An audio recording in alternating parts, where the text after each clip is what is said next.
Good morning.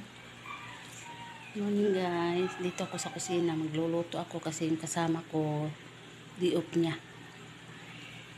Kape muna tayo. Kape muna tayo. Luluto ako ng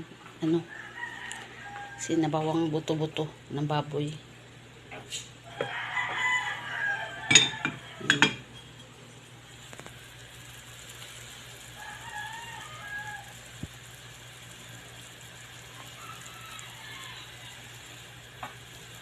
Sinabawang buto-buto.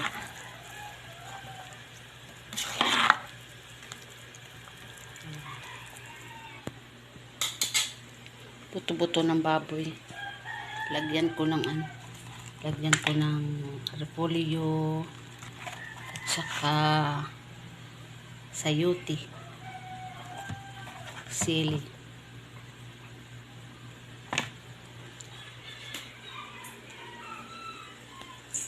Kasi yung kasama ko diop na ngayon.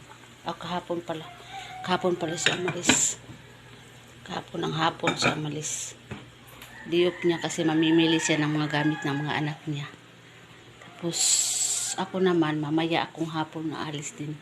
Uuwi din ako, diop ko din dahil bibili din ako ng mga gamit ng anak kong bunso. Kaya ako muna dito sa kusina. Tulog pa sila. Alas 4 pa ako nagising. Aga ako nagising alas 4. Kasi mamaya lalabas na yung alaga ko.